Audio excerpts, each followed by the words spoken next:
Good morning, everybody. Sorry if I missed anyone by starting late today, but I was just having some good time in prayer that I hadn't finished getting through my list, and so I just delayed. But today we finished verse 39 yesterday. To all who are far off, as many as the Lord our God will call. And then he goes and exhorts and says, with many other words, he testified and exhorted them, saying, be saved from this perverse generation. Then those who gladly received his word were baptized, and that day about 3,000 souls were added to them. And I'll just go to 42. I wasn't going to go that far, and they continued steadfastly in the apostles' doctrine, in fellowship, in breaking of bread, and in prayers. And so I think we might spend a day, a morning or whatnot, even looking at verse 41, and we will most definitely spend probably an entire morning looking at verse 42, but recapping all the way back to verse 1 up until this point. It was Martin Lloyd-Jones who I first heard describe the day of Pentecost as being the first revival. So let's look at it and let's examine that. On Pentecost Sunday this year, we kind of touched base on this. So if you were with us, you may remember some of this. But, in short, there were 120 people praying in the upper room. They prayed for 10 days. We don't know how much fasting and prayer and all of that was taking place, but we know that they were there for 10 days in prayer, waiting for God to move. I don't have this quote memorized, but Ravenhill says, we must ponder the fact that revival comes when a section of the church, cleansed, bent and bowed, sickened by a world that is gripped by sin, awaits revival to be poured out, whether days, weeks, or months, and they wait until revival blessing comes. And this is what we see here on the day of Pentecost, is a group of 120 believers who are a cleansed group. This was a dedicated group of people. These were people who had forsaken all. They were sold out for Jesus, and they weren't willing to let anything in this world get between them and what God has called them to. And they wait in prayer. And so here they are, they wait, and then God pours out his Holy Spirit. I believe in personal revival. You see, I think revival in the larger aspect, revival in the smaller aspect can be as small as one person. Revival is nothing more than when God pours out his Holy Spirit, because that takes something and it brings life to it. Lloyd-Jones points out that you cannot revive that which has never seen life. And something that gets, the word gets tossed around, and I hate to nitpick over semantics with people, but revival is not conversions. Revival has little to nothing to do with people getting saved. We'll get to that. But it has to do with saved people getting filled and empowered. And so it's not when you see a whole bunch of new conversions that a revival is taking place. Revival happens when the church, which has become dead or at least deadened, gets brought back to life. Now, this first revival maybe was a little more unique. They maybe weren't dead or deadened, but we need continual and reoccurring revivals, because that is the tendency in the church as a whole. It's also the tendency in our own lives, is that we become deadened to the Spirit. And therefore, we need revival. We need to be brought back to life. We need a fresh breath of God upon us and in us to wake us up and get us moving. And so that's what happens here. And so the Spirit gets poured out as people pray. Revival, as I've heard it said by multiple people, has always happened at the prayer meeting.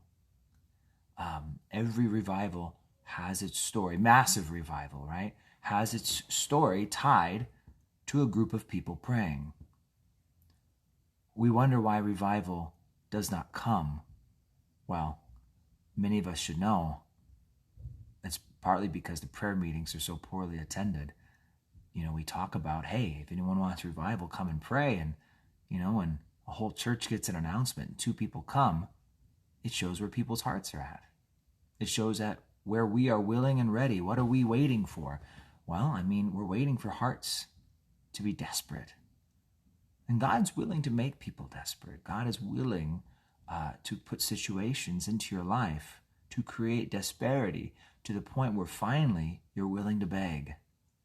Finally, you're willing to sacrifice your evening, your time, your diet, your sleep, and pray that God would do something miraculous. And so, revivals always start in the prayer meeting, as we see here on the day of Pentecost. The people begin to pray, and then the Spirit is poured out. Then what happens? Well, then we see people behaving in ways in which they've never behaved. And we see Peter preaching with power. And so we looked at that, starting in verse 14 all the way up until verse 36. Is Peter preaching with this new power that seemingly he did not have before. A month earlier, or 2 months earlier, or whatnot, in the middle there, he was denying the Lord. And now he's preaching with fire and just this potency and eloquence upon that. I think some of these words he says are just beautiful the way they're worded. And what happens is now a church on fire. Now this group of baptized individuals are now acting out just what is natural to them, being filled in the Spirit. And people are now coming to see what happens. Leonard Ravenhill says you don't need to advertise a church on fire. People will come from all around to watch it burn. That's the idea, is that when the revival is happening, now we're talking about church-wide revival, not just an individual revival, but a church-wide revival and a continued revival, you see, is where the Spirit gets poured out and seemingly through continued acts of obedience. And that's a key, because I think when the obedience stops, the revival will stop. God is not going to bless those who are not obeying. Obedience isn't just not breaking the rules, right? It's not just about don't do the bad things. It is about doing all the things that the gift was given to accomplish. If we don't go out and do what the power is there for, he's going to close off the tap. It's not there to toot the horn. It's not there just to feel the overwhelming joy and comfort and everything that it gives. It is to pour into others. So here's where conversions come in. You see, if God pours out his Spirit upon a group, I believe it is his expectation that the Spirit is used appropriately. Chapter 1, verse 8, but you shall receive power when the Holy Spirit is come upon you, and you shall be witnesses to me. If people do not go out and witness, then I believe the Spirit will be turned off, right? This special blessing will be turned off, because that is why God pours out his Spirit, is for us to use it appropriately, which is to be witnesses unto him, to add to the church and edify the church. Some people will be gifted by the Holy Spirit to build up the church, to bear each other's burdens, to pour into each other. Others will be sent out. Others will be ministering to those who find their way in to watch the fire burn, right? And so if that stops, revival stops. But with continued obedience comes continued blessing. And so we now see people getting saved. They come, they see the power in this church body of 120 people. And then it says that 3,000 people get saved. And so now we see conversions happening. And when Peter's preaching, again, he promises them the forgiveness of sins and the gift of the Holy Spirit. You see, He's saying, during this period of revival, I'm telling you, you can get saved and you're going to get empowered just like we're empowered, and you're going to go out and start doing the exact same things that we are now doing. And so this is how revival then continues to snowball. And we've seen small revivals sweep through a church. We've seen small revivals sweep through a town. And we've seen the Great Awakening and the Second Great Awakening and revivals that have swept the entire globe, where hundreds of thousands of people have been saved. And so it really clinches on that first seeking by prayer and then the obedience afterwards. And what does that obedience look like? Once again, verse 42, where we'll spend maybe more time on Monday, Tuesday, maybe Tuesday we'll get there. But it says, they continued steadfastly in the apostles' doctrine, in fellowship, breaking of bread, and in prayers. They were into doctrine. They stuck to the Bible. The apostles in chapter 6 are going to say we must give ourselves continually to the ministry of the word and to prayer. Those who were in the leadership, that was their thing. I believe also that, a pastor and the teachers in the church, although I am called to evangelize because I'm a Christian, and every Christian is called to evangelize, it's the Great Commission to every believer. My primary function is the ministry of the word and prayer. And so I have to continue in those things steadfastly. You don't stop praying once the Spirit comes. You pray all the more in the power of the Spirit. But also in fellowship. You see, during this revival period, there's an increase and a continuation in Christian fellowship, that we're continually seeking each other more and more, all the more so. We see in Hebrews the warning that we need to continue in fellowship to stir up love and good works, all the more as you see the day approaching.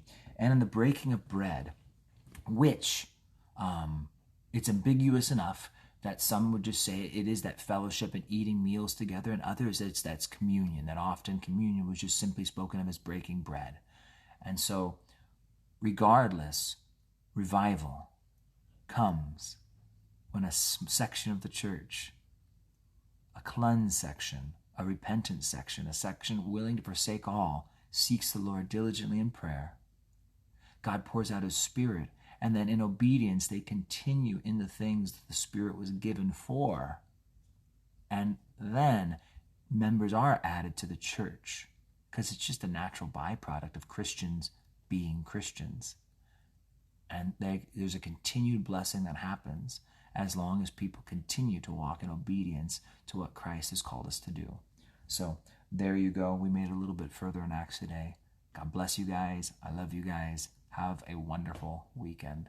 Take care.